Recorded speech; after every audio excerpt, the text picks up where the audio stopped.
Now, speaking of grandmothers, the first comic that I'm going to bring up for the second set is actually my grandfather, Mr. Joe Larkin, everybody.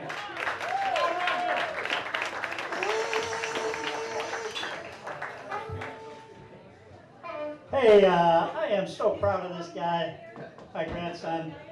I taught him everything he knows, right, about comedy. Come on, look at him, look at me. You kidding me?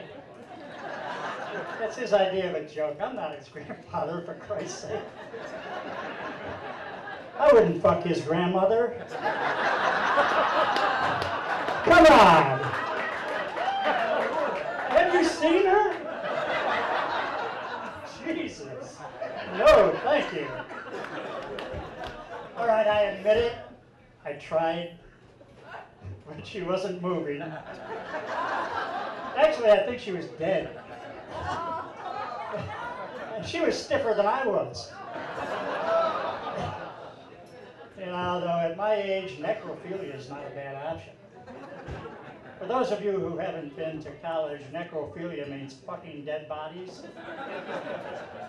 Hey, you know, if they're dead, they can't call the cops on you, right? They can't tell everybody about your little dick. You notice I said your little dick, not mine. Mine's not bad once you get all the wrinkles ironed out of it. Yeah, I'm an old guy, 69 years old. Right? Let's hear it. Is that because I'm still alive? Or do you just like 69? Everybody likes 69, right? You like 69 back there? That blonde girl? Come on, everybody likes 69. Used to be my favorite number, but I forget why. Hey, maybe you could help me remember. Come on, it's right on the tip of my tongue. Damn, I can almost taste it. My memory is shot, man.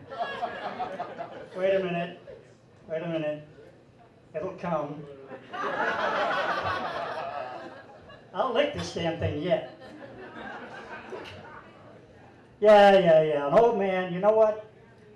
If I can get out of bed in the morning and make it to the bathroom, I figure I got about a 50-50 chance of making it through the rest of the day. Yeah. If I should keel over up here, just put me out in a dumpster out back and tell my wife I ran off with that blonde right there. That way she won't have to arrange a funeral and pretend that she's mourning me. You know, she could just stay pissed off at me for the rest of her life like she is right now.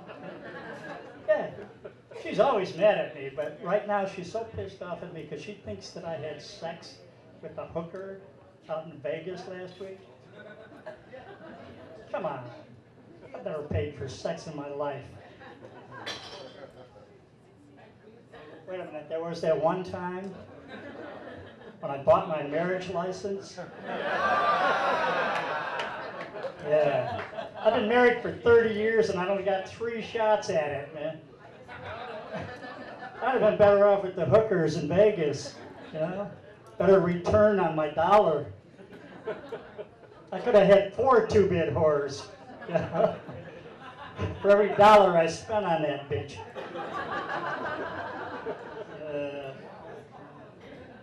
You know, I got this escape clause built into my marriage contract. Till death do us part. Getting closer to my freedom every day. My wife has got she's got all these fucking lists of shit for me to do all the time, you know, just like I'm fed up with that shit. I figured though, I got another thing. I got another thing to get around that, you know. Any Catholics in here? Any Catholics? Yeah. Come on. Yeah. Okay, you know about purgatory, right? That's where you go to burn off all the sins before they let you back into heaven. Yeah. I'm working on this. I'm working on like a D-. Yeah. So I'll be in purgatory for a couple of centuries, right? By the time I get to heaven, my wife will have pissed off God so fucking bad that he'll just, all her feng shui shit and, all that Martha Stewartizing up the place, She'll have lists of shit for him to do. He'll get so pissed off at her, he'll send her over to Nirvana. You know about Nirvana, right? It's just like heaven, except it smells like curry over there. And everything's already feng shui.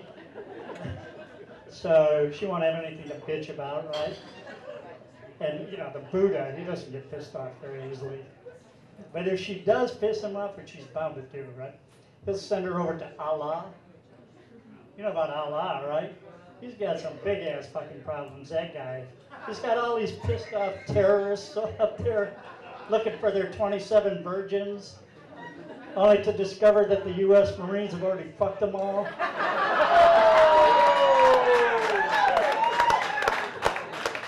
All the young, pretty ones, anyway. My wife will be at the back of the line of the old, ugly, fat ones. I'll never fucking see her again. Anyway. Back to Earth. I don't know, guy, got all these problems, Got all these plumbing problems.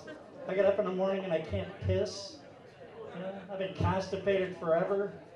You know about this, right?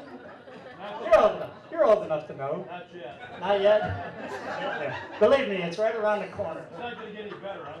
No, not at all. Listen, so I told my doctor about it.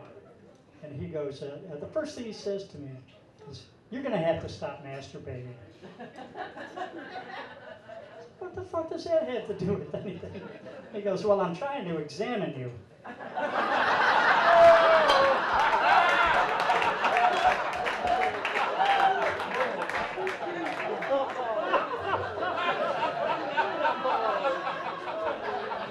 The guy is such a fucking killjoy, I call him Dr. Killjoy. Anyway, so then he tries to give me some Viagra, right? What the fuck is this? I don't need Viagra. He goes, I've seen it, you need it. I said, all right, I'll tell you what. You cut the pills in quarters, and I'll take it. He says, a quarter of a Viagra isn't going to get you an erection. I said, I don't want an erection. I just want it to poke out far enough so I'm not pissing all over myself all the time.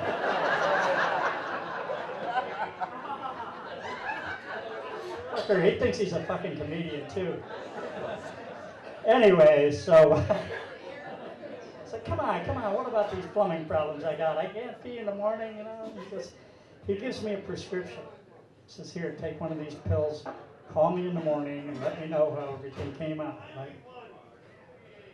Yeah, fucking comedian Dr. Killjoy. Anyway, so I'm an old hippie from way back in the 1960s before most of your people were born, right? I figure if one pill's good, three's gotta be better, right? So I took the 3 pills the next morning, the floodgates opened, man. I peed like you wouldn't believe. This was 6 o'clock, right? At 7 o'clock, I had a huge bowel movement. I bet I lost about 10 pounds. Right? And then at 8 o'clock, I woke up.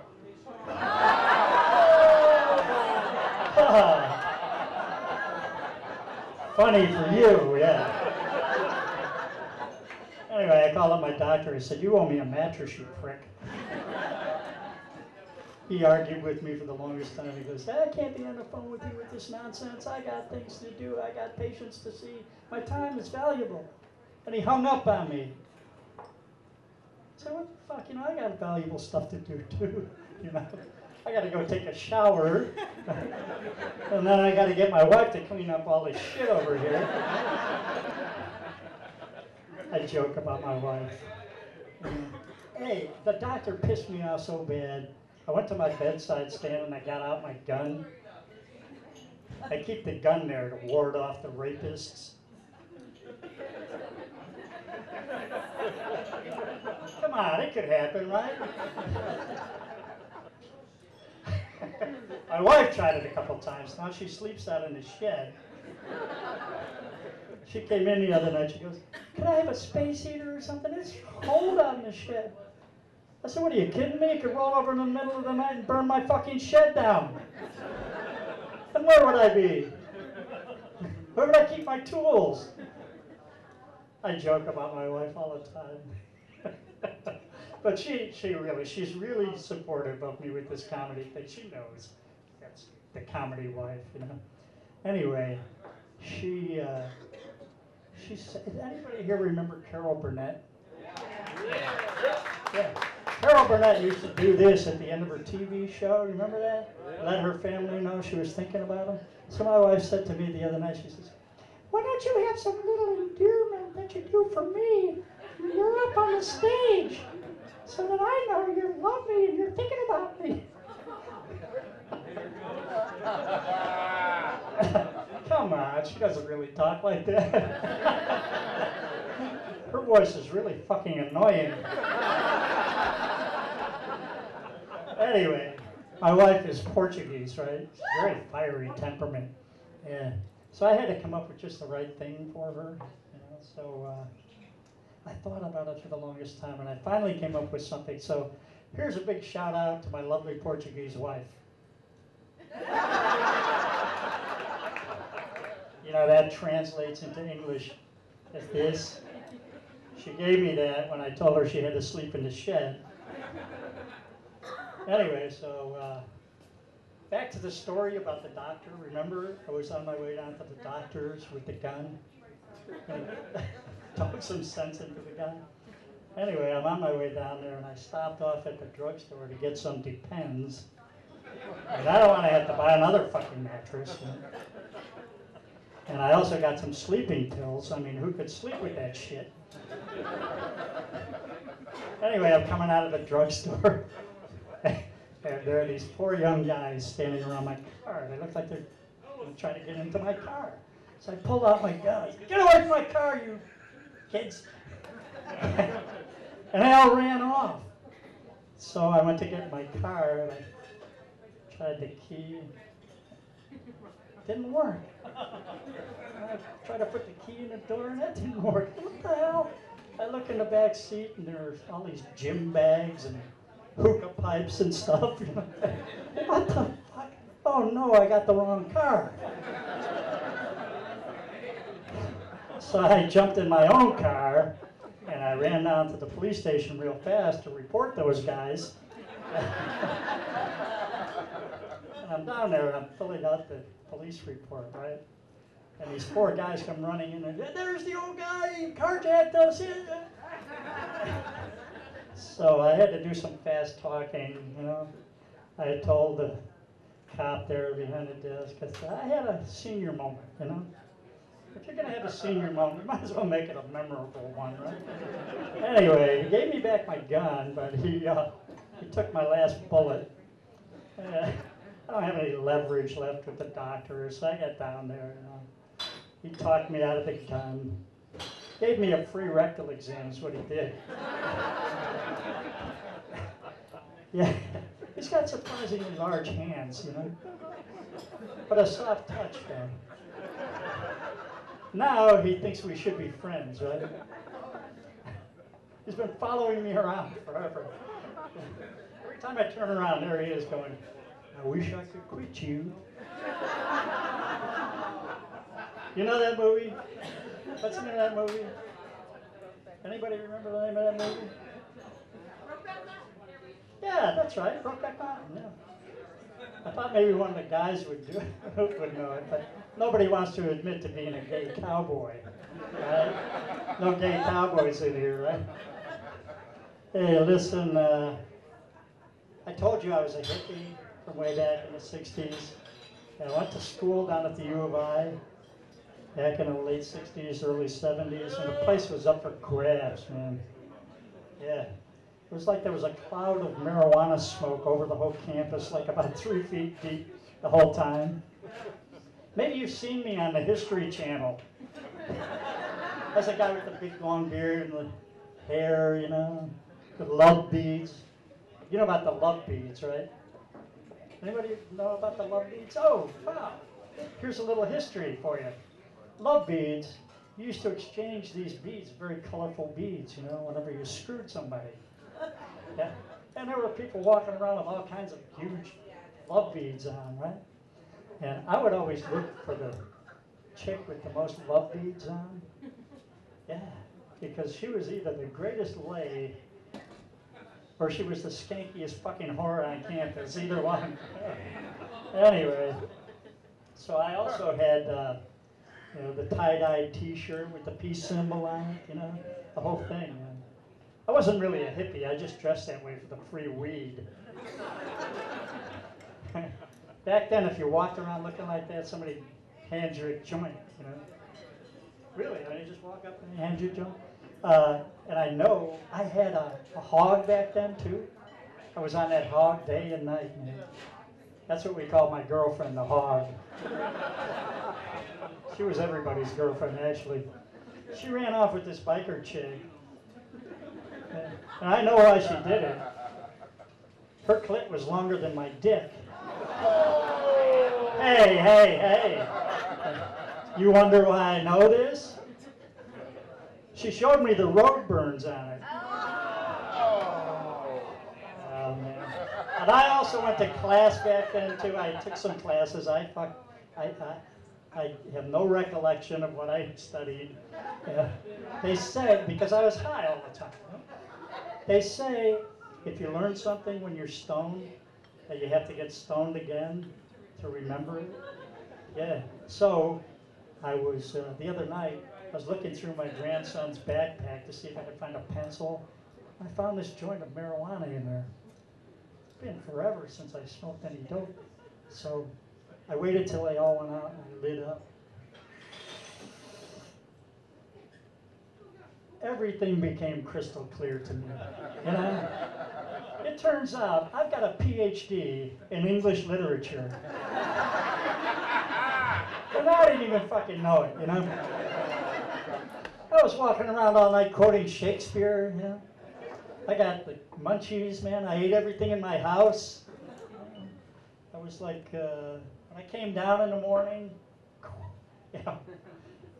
I was quoting T.S. Eliot and licking off the cookie crumbs off the counter. This is what you get, folks.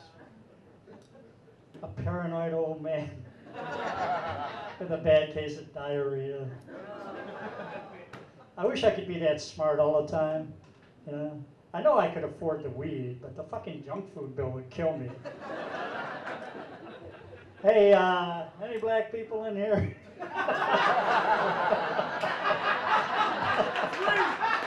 Well, there's three. I'm glad you're here because I don't tell black jokes unless there's some black people in the audience.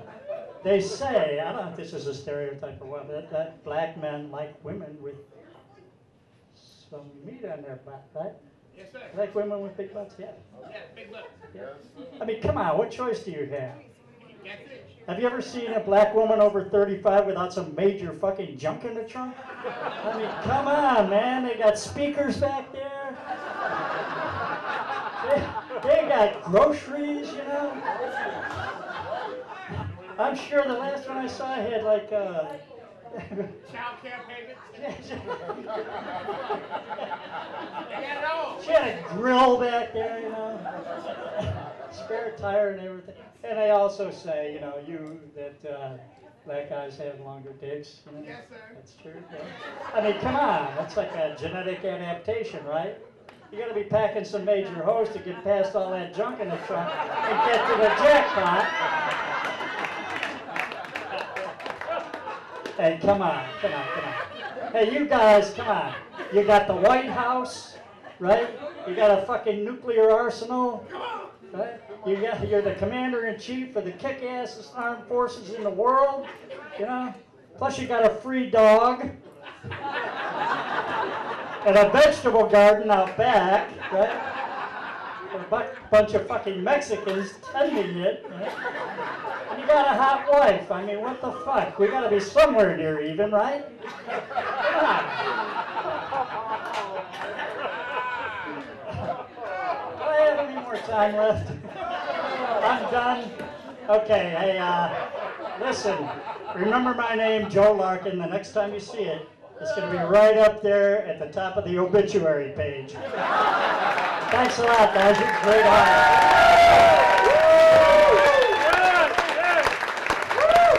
Joe Larkin, everybody.